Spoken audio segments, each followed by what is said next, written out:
아마 오늘부터 여러분이 듣게 될 말씀은 아마 지금 여러분 스스로의 삶의 인생에서 터닝 포인트가 될 수도 있는 시간일 수도 있습니다. 오늘부터 여러분들하고 나누는 그 말씀을 여러분들이 잘 새겨 들어보시면, 제가 12월 이제 올 한 해 23년이 다 가고 있잖아요. 이제 한 달, 이제 다음 주부터 앞으로 한 달간의 시간이 남았는데, 여러분의 인생에 있어서 뒤통수를 얻어맞은 것처럼 깜짝 놀랄 만한 그런 말씀이 12월 동안 여러분들에게 채워지시기를 바라겠습니다.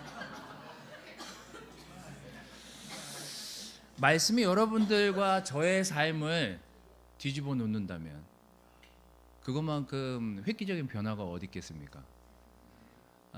여러분들이 오늘 제가 보여드리는 이 PPT나 앞으로 몇 주 동안 전해질 하나님의 말씀이 여러분의 인생을 그렇게 바꿨으면 좋겠습니다. 이 세 사람은 굉장히 공통점이 있습니다. 뭐 이름이 좀 생각나시는 분 있을까요? 네, 가운데는 마틴 루터입니다. 맨 왼쪽은 누굴까요? 네? 어거스틴. 네, 맞습니다. 맨 오른쪽은 누굴까요? 훈모 형제? 맞아요, 요한 웨슬리. 네. 아멘. 좋습니다.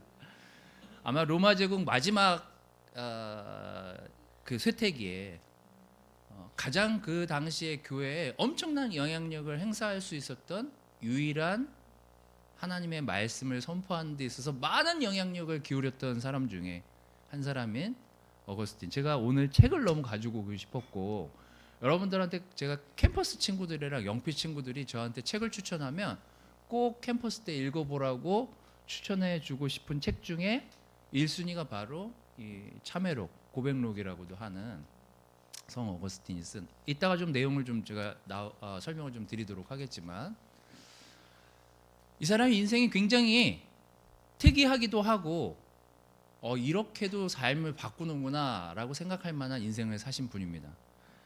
마틴 루터도 마찬가지고 요한 웨슬리도 마찬가지입니다. 이 세 사람의 공통점이 있습니다.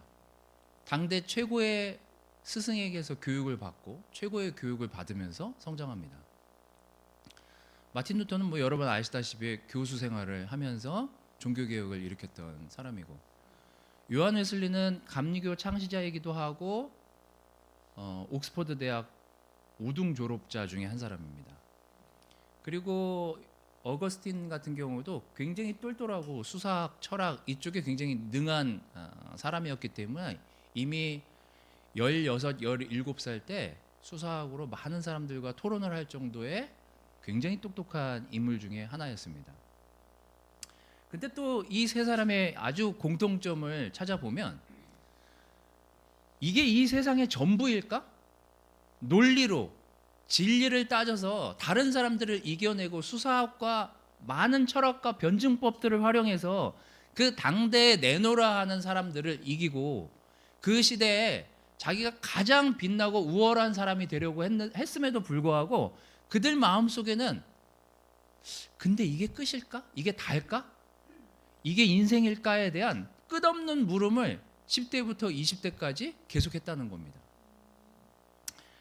그리고 또 대중에게 인기를 얻고 사회적으로 명망을 얻고 사회적으로 어떤 명예를 얻기 위한 갈구를 계속해서 시도하고, 그렇게 해서 계속 뛰어난 공부와 뛰어난 실력을 자랑하게 되죠. 그런데 또 이들에게 공통점이 있습니다. 그건 뭐냐면, 죄의 문제나 내적 삶의 문제에 대한 갈등이 해결이 안 되니까 그 갈증이 이 사람들을 움직이기 시작합니다. 뭔가 이게 다가 아닌 것 같은데, 삶이 뭔가 인생에서 이게 끝이 아닐 것 같은데 내 죄의 문제를 어떻게 해결해야 되느냐가 이들한테 있어서는 가장 큰 골칫거리이자 문제 중에 하나였습니다. 10대, 20대를 이것 때문에 골치를 썩었던 사람들이에요. 똑똑하기도 했지만. 근데 해결을 보지 못합니다. 여기서 우리 고백록에 나오는 우리 그 어거스틴의 자기가 과거, 그 책에 보면 이제 과거, 현재, 미래 이렇게 이런 순서로 나오거든요. 그냥 과거에 내가 이런 사람이었어. 또 현재는 내가 이래. 또 미래는 이렇게 됐으면 좋겠어. 이런 내용들이 거기에 가득 담겨 있습니다. 거기에 어머니에 대한 이야기도 나오고 자신이 과거에 어떻게 살아왔는지에 대한 이야기도 나옵니다. 그 과거에 자신에 대한 표현을 이렇게 표현합니다. 하나님, 순결함과 절제함을 주십시오. 하지만 아직은 때가 아닙니다. 성 어거스틴은 아버지는 하나님을 믿는 사람이 아니었지만 어머님은 굉장히 독실한 크리스찬이었습니다. 그래서 어려서부터 이 어거스틴이 아주 똘똘했던 친구였기 때문에 그에 대한 기대를 어머님과 놓치지 않고 항상 그를 위해서 기도하고 그를 위해서 항상 교회 데리고 가서 얘가 잘 클 수 있도록 그 당시 사제들을 만나서 이 아이를 이렇게 교육시켜 주기를 희망했고 부탁을 했는데, 뭐 여러분 자녀를 키우신 분들은 아시겠지만 자녀가 부모 뜻대로 됩니까?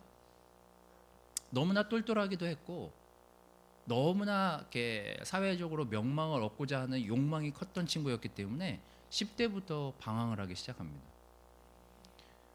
뭐 술은 기본이고 뭐 이탈리아 그 사회 자체가 굉장히 타락한 사회였었기 때문에 그 당시 로마 그 사회가 끊임없이 여자를 바꿔가면서 거리를 나돌아요. 그리고 결국은 거기에서 만난 매춘부랑 아이를 갖게 되고 사생아를 낳아서 기르게 됩니다.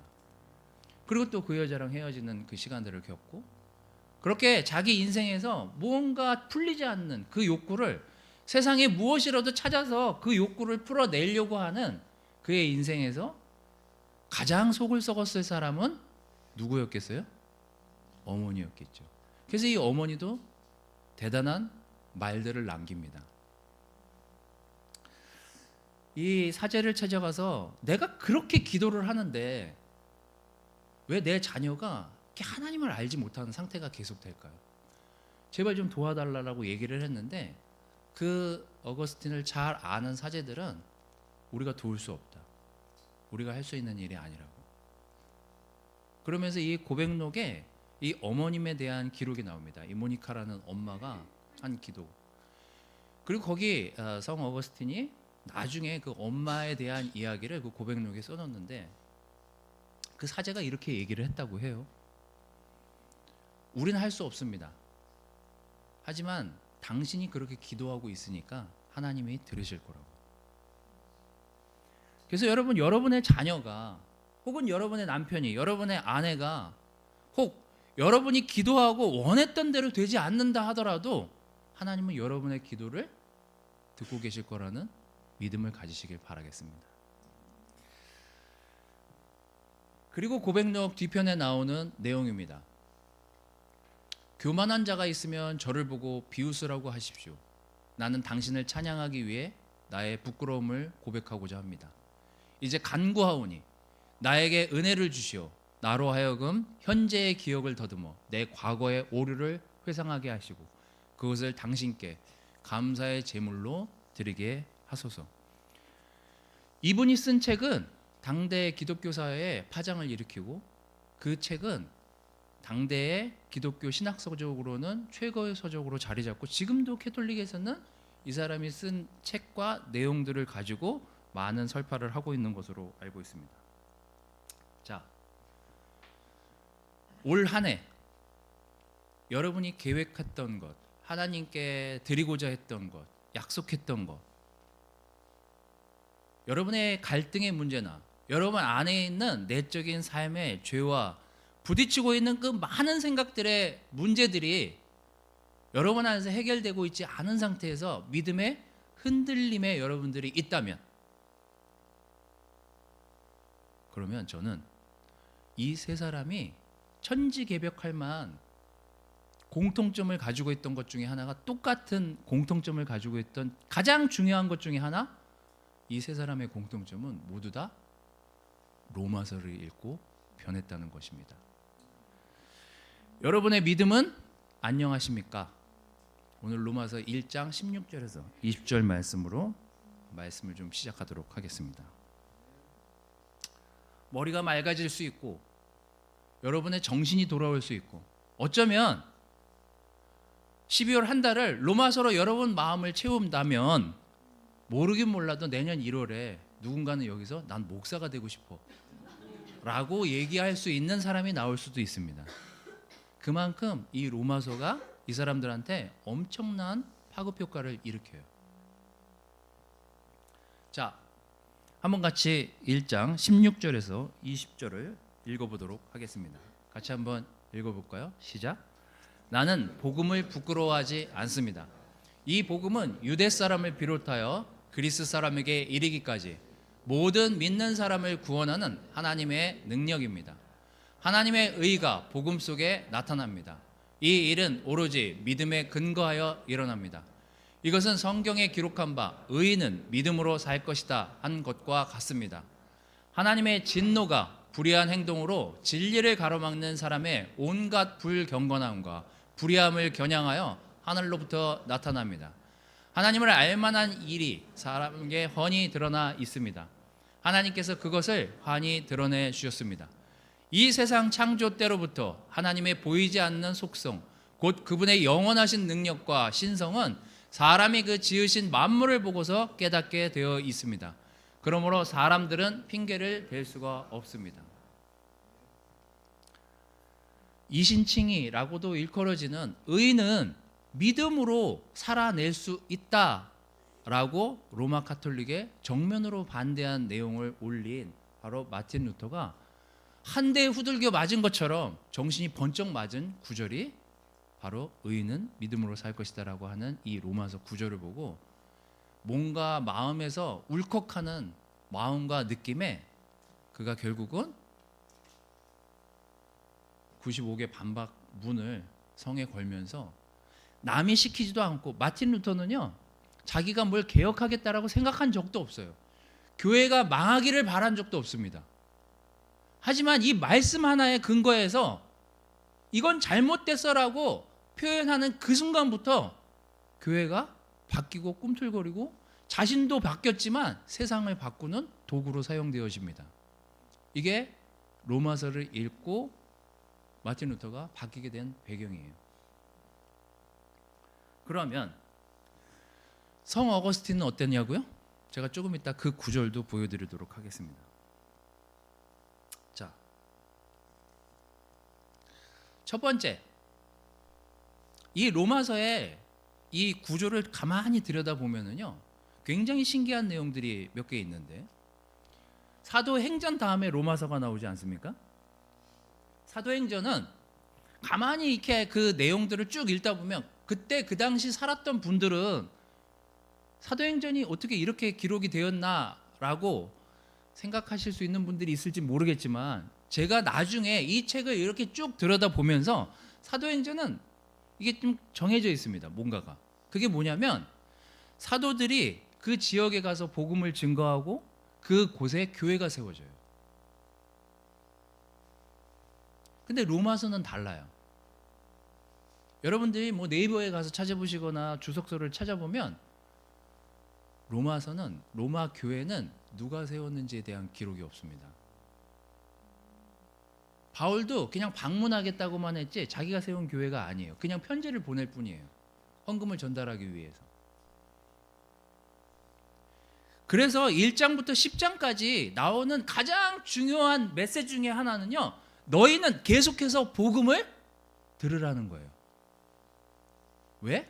그게 당신의 삶을, 당신의 교회를, 당신의 가족을 바꿀 수 있는 힘이 거기 있다라는 것들을 강조하기 위해서 1장부터 10장까지는 복음에 대한 이야기만 나옵니다. 복음이 어떻게 우리를 변화시키는지, 복음이 어떻게 우리를 움직이게 만드는지, 그리고 11장부터 15장까지는 뭐예요? 복음을 들었으면 실천하라고요. 그래서 어떻게 이 복음들이 실천되어지고 뿌려지는지에 대한 내용이 15장까지 나옵니다. 그 다음에 16장에 나오는 내용이 뭐예요? 그 실천했던 사람들이 어떻게 살고 있는지, 그걸 실천하지 않았던 사람들이 어떻게 되는지에 대한 내용이 16장에 나와요. 이렇게 로마서가 이런 식으로 기록이 되어 있습니다. 자, 우리는 52주, 지금 52주 중에 이제 몇 주 남지 않은 시간들을 남겨두고 있는데 50주 가까운 시간 동안, 이 48주 가까운 시간 동안 여러분들은 말씀을 들었잖아요. 여기서 뭐 성찬을 듣던, 제 얘기를 듣던, 유튜브로 듣던, 뭐 다른 교회 레슨을 듣던, 어디선가 여러분들은 하나님을 사랑하기 때문에 복음을 들었을 거 아닙니까? 근데 여러분이 그 복음을 들으면서 마음에 좀 움직임이 있거나 내가 다시 내 삶을 바꿔야 되겠다라는 그런 결정을 해보신 적이 있나요? 이 로마서는 사람들을 움직이는 힘이 있더라고요. 그리고 그 말씀 안에서 많은 사람들이 클릭을 해요. 심지어 요한웨슬리는 자기가 읽지도 않았어요. 그냥 하도 이 사람이 너무 우등생으로 학교를 졸업하고 너무 우등생으로 사람들한테 평가를 받다 보니까 자기는 목사가 되면 잘할 거라고 생각했대요. 아버지도 목사거든요. 9남매인데 그 중에 3명이 목사예요. 완전 종교적인 집안의 자식이었어요. 그래서 자기처럼 똑똑한 사람이 나와서 설교하면 사람들이 정신 차리고 다 하나님께 잘 따라올 거라고 생각했대요. 근데 그는 굉장히 똘똘한 사람이어가지고 일기를 굉장히 열심히 써서 일기가 많이 남아있어요. 근데 그 사람이 실망한 일기 중에 그 내용이 뭐냐면, 제가 감리교회에서 전도사 생활을 했잖아요. 그 요한웨슬리 제가 좀 잘 알아요. 그 일기에 보면 이 사람이 실망한 내용이 나옵니다. 자기가 한 달간 말씀을 잘 준비해서 설교했는데 다 자더래요. 너무 괴로웠답니다. 이게 내 길이 아닌가 보다. 이게 나의 인생에서 내가 이게 되게 중요한 거라고 생각해서 이 일을 시작했는데 이게 아닌가 보다. 그리고 어느 날 너무 힘들어진 나머지 여행을 하다가 독일계 출신들 그 모라비안 교도들이 그 마틴 루터의 그 주석을 읽는 걸 옆에서 듣다가 회심한 거예요. 정신이 번쩍 나서. 근데 뭘 읽었는지에 대한 내용은 나오진 않습니다. 하여튼 그 로마서 주석을 그들이 읽고 있을 때 자기 마음에 굉장히 뜨거운 따뜻함이 밀려오는 것들을 느꼈다. 그렇게만 기록을 하고 있더라고요. 우리가 뭐 어떤 성경 구절을 읽던지 간에 여러분 마음에서 뭔가 뭉클하고 뜨거움이 올라오는 그 구절을 여러분의 인생 모토로 삼는다면 여러분의 인생이 바뀌는 거예요. 어떤 구절을 보든지 어떤 말씀을 읽든지 복음은 그 정도의 힘이 있는 거예요. 그래서 어쩌면 오늘뿐만 아니라 다음 주, 다다음 주, 이제 남지 않은 몇 주의 2023년 12월이 여러분에게 터닝 포인트가 될 수 있다는 겁니다. 그래서 저는 다음 연도에 목사 후보생들이 많이 나왔으면 좋겠어요. 하나님이 말씀으로 나를 붙잡아서 내가 이 길이 나의 길이다 라고 생각하면서 여러분의 인생을 바꿨으면 좋겠습니다. 복음은 그 정도의 힘이 있어요. 여러분 가족을 바꿀 수 있을 뿐만 아니라 여러분 삶도 바꾸고 여러분의 주변에 있는 많은 사람들을 바꿀 수 있어요. 그래서 감리교 그 마크에 보면은 요한웨슬리가 말을 타고 움직이는 게 그 감리교 마크예요. 그리고 밑에는 세계는 나의 교구다. 세계가 자기의 미션의 대상이다라고 생각하고 말씀을 전하면서 감리교가 탄생하게 되죠. 여러분, 여러분에게 있어서 들려졌던, 여러분에게 심겨지었던 그 말씀의 힘이 그 정도의 파워가 있는 거예요. 저도 바꾸고 여러분도 바꿔놨잖아요. 안 바뀔 것만 같았던, 못 고칠 것만 같았던, 변하지 않을 것만 같았던 그 마음과 생각을 뒤집어서 그 복음이 여러분들의 삶을 움직였잖아요. 또 여러분 그걸 믿고 그 말씀을 의지하면서 지금도 하나님의 말씀에서 의존해서 살아가려고 노력하는 삶을 살고 있는 게 여러분과 저 아니겠습니까? 이 말씀이 여러분들의 삶을 움직이기를 바랍니다. 자, PPT. 이 복음은 모든 믿는 사람을 구원하는 하나님의 능력이래요. 하나님의 의는 결국 그 의로운 하나님의 방법들은 복음을 통해서만 나타난대요. 그래서 우리가 복음을 들으면 움직이는 거예요. 그래서 의인은 믿음으로 말미암아 살 거랍니다. 만약에 여러분들이 의로운 생활을 하고 있지 않다면 다시 그 복음으로 여러분의 삶을 들여다보십시오. 그것은 여러분의 삶을 바꿀 것이고 여러분을 다시 한번 살게끔, 영적인 삶을 살게끔 바꿔놓을 거예요. 자, 로마서 13장 13절에서 14절. 어느 날 어거스틴이 술을 왕창 먹고 길을 가다가 담벼락에서 아이들이 하는 이야기를 듣게 됩니다. 라틴어로는 톨레레게 이렇게 들었다고 해요. 무슨 뜻이냐면 책을 들어라 라는 내용을 들었대요. 그게 술이 취해서 들렸던 건지 멀쩡한 상태에서 어떤 애들이 해서 들었던 건지 그거는 기억을 잘 못하시고 어쨌거나 책을 집어 읽으라 그래서 읽은 게 로마서 13장 13절 14절이에요. 같이 한번 읽어보도록 하겠습니다. 시작. 낮에 행동하듯이 단정하게 행합시다. 호사한 연애와 술 취함, 음행과 방탕, 싸움과 시기에 빠지지 맙시다. 주 예수 그리스도로 옷을 입으십시오. 정욕을 채우려고 육신의 일을 꾀하지 마십시오. 딱 자기 얘기였던 거예요.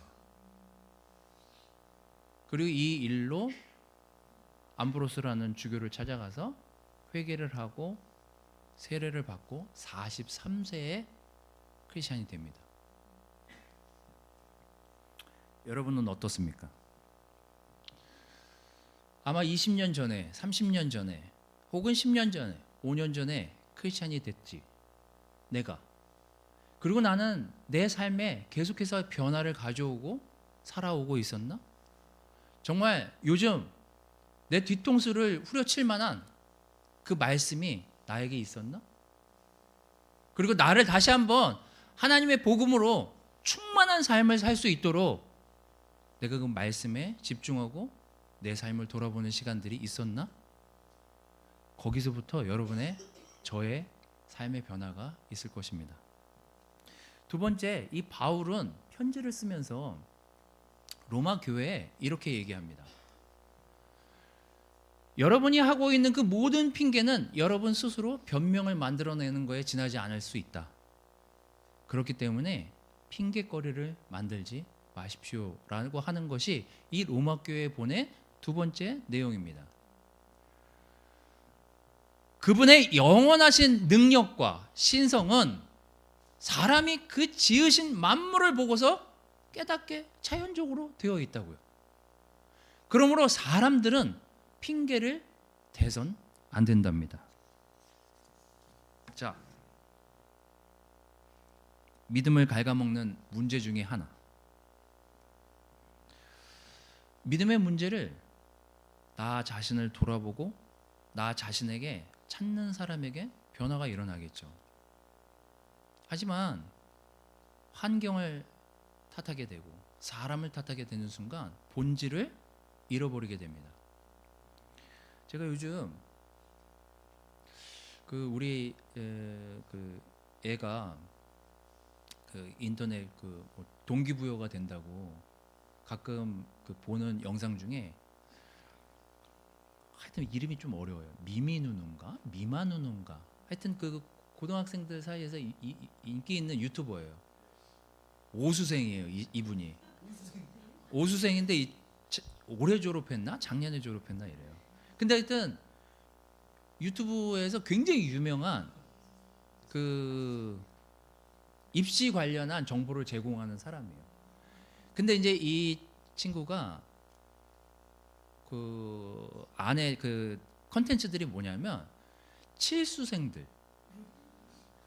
사람도 나오고요. 거기 막 그냥 삼수는 기본 막 이런 사람들이 나와서 왜 내가 이렇게 오래도록 그 좋은 대학을 가기 위해서 노력했는지에 대한 내용들이에요. 저도 이제 그 요즘 동기부여가 저도 되더라고요. 어떤 사람은 40몇 살에 의사를 때려치고 동네 가까운 대학으로 들어가 가지고 수학을 전공한 사람도 있고 막 별별 사람이 다 나와요. 여기 여러 사람이 나와요. 근데 제가 그걸 보면서 많은 학생들이 정말 좋은 대학을 가기 위해서 3년이 뭐예요? 4년, 5년, 6년을 그렇게 사는 거예요. 어떤 친구는 도서관 앞에 아침에 자리 잡으려고 삼수할 때 그 1년은 천막을 치고 도서관 앞에서 자고 텐트를 접어서 그 옆에 맡기고 그렇게 도서관에 가가지고 서울대 들어간 애도 있더라고요. 그런 사람이 서울대 가는 거죠. 그래서 제가 여기 우리 교회 서울대 나오신 분들한테 물어보니까 요즘 같은 입시면은 자기는 서울대 못 갔다고 얘기하시는 분들도 있지만 어쨌거나 공부도 우리의 삶도 자기가 어떤 것들을 해나가려고 하지 않으면 자기의 삶에 있어서 자기가 어떤 문제를 해나가려고 풀어나가려고 하지 않는 이상 그것은 남을 탓하고 환경을 탓해봐야 아무 소용이 없다는 거. 엊그제는 제가 그걸 보면서 눈물을 흘렸다니까요. 그 기초생활수급자예요. 학생이. 근데 애가 너무 밝아요. 진짜 집이 거의 산속에 있어요. 엄마랑 단둘이 사는데. 근데 학교에서 1, 2등 하는 거예요. 그런 걸 우리 애들한테 보여주고 싶지만 그걸 보여줄 순간 노트북 같은 걸 집어 던질까 봐 제가 그런 거 얘기도 못하고 저 혼자 보는 거죠. 이렇게 이렇게 사는 애들도 있는데 그리고 뭐 핸드폰이 이래서 안 된다, 뭐가 없어서 안 된다, 뭐 죄송합니다만 이게 우리는 우리 스스로에 대해서 되려고 하는 난 이렇게 안 되면 안 되는 거야, 이래서 이런 거야, 이래서 내가 이랬던 거야. 어쩌면 우리는 우리 스스로 많은 핑계들을 만들어내면서 살고 있지 않은지. 근데 오늘 바울은 로마에 편지를 보내면서 이렇게 얘기합니다. 이 만물이 존재하는 이상 우리는 핑계를 댈 자격도 위치도 안 된다고요. 우리는 핑계를 댈 수 없다. 그냥 보는 것만으로도 하나님이 살아계시고 역사하시고 움직이는 걸 다 알 수 있는데 내가 이래서 하나님을 안 믿는 거야, 이래서 내가 세상이 힘든 거야, 이래서 내가 어려운 거라, 그 모든 것들은 핑계에 지나지 않는다고. 우리가 알아야 될 것은 우리가 우리 스스로를 돌아보고 내가 이런 부분에서 타협했구나, 이런 부분에서 바뀌었어야만 됐구나, 이런 부분에서 내가 하나님의 영광을 가리웠구나라고 생각하면서 나를 들여다보고 교회와 이웃과 가족을 돌아봐야 이게 제대로 보여지는 것들이 있는데, 이게 핑계를 대고 이유를 만들어내기 시작하면서 본질을 흐리게 만듭니다. 저는 오늘 또 이 12월에 여러분들이 한번 로마서를 깊게 읽어보십시오. 세상에 많은 주석서들이 있는데요, 제일 많은 주석이 있는 게 바로 이 로마서입니다. 많은 사람들이 이 로마서를 주해하려고 했고 번역하려고 했고 해석하려고 했었던 데는 다 이유가 있어요. 하지만 그냥 심플하게 바울은 이 로마 교회에 편지를 보내면서 단지 이거를 전하려고 했던 거예요. 여러분, 복음은 우리의 삶을 뒤집어 놓을 수 있고 바꿔 놓을 수 있고 우리의 환경을 완전히 인생을 바꿔 놓을 수 있다. 그러니 어려운 환경에 있더라도 계속해서 복음을 듣기를 주저하지 말아라. 그러니까 바울이 이 로마 교회에 전하고 싶은 메시지였어요. 그래서 여러분, 요즘처럼 이런 좋은 환경이 어딨냐고요. 차를 타고 출근하시는 분들은 성경 그 FM 거기 95점 거기 보면은요, 성경도 읽어줘요. 아니면은 유튜브를 요즘 영상을 연결해주고 유튜브로 많은 사람들이 설교하고 있잖아요. 저희 교회뿐만 아니라 많은 교회에 놀라운 설교가들이 말씀을 풀어놓는 성경들이 굉장히 많습니다. 여러분 그거 들으세요. 맨날 제 설교 52주 듣느라고 너무 무겁고 괴롭고 힘들어하지 마시고, 자, 그리고 핑계는 내려놓으시고 하나님한테 집중하십시오. 로마서를 읽든 요한복음을 읽든 요한 1, 2, 3서를 읽든 말씀은 우리를 변화시킬 능력이 있습니다. 그걸 우리가 믿고 여러분들이 어떤 매체를 통해서든 계속해서 복음을 듣는 것들을 지속하시기를 바라요. 그리고 여러분의 마음속에 있는 핑계를 댈 만한 것들을 찾아서 그걸 내려놓고 하나님한테 나아가십시오. 그래서 하나님이 여러분에게 직접적으로 말씀을 통해서 전달하고 싶은 그 메시지가 여러분 마음속에 울렸으면 좋겠어요. 그래서 그 울림이 우리의 인생을 다시 바꾸고 우리의 하루를 다시 바꾸고 우리의 일주일을 다시 바꾸는 그런 파워풀한 구절들이 여러분들에게 전달이 됐으면 좋겠습니다. 여러분 너무나 분당교회 1년여 동안 많은 스케줄들을 소화해내시느라 고생 많으셨습니다. 하지만 이제 이 12월 한 달 동안은 여러분들이 여러분 삶에 대한, 여러분 스스로 삶에 대한 것들을 좀 정리하고 되돌아보고 우리 2024년에 난 정말 바뀔 거야. 완전히 달라진 나. 그리고 완전히 바뀌어진 그런 가족, 삶, 그런 기대 가운데 계속해서 복음이 여러분 마음속에 울려 퍼지는 그런 12월이 됐으면 좋겠습니다. 말씀을 마치도록 하겠습니다.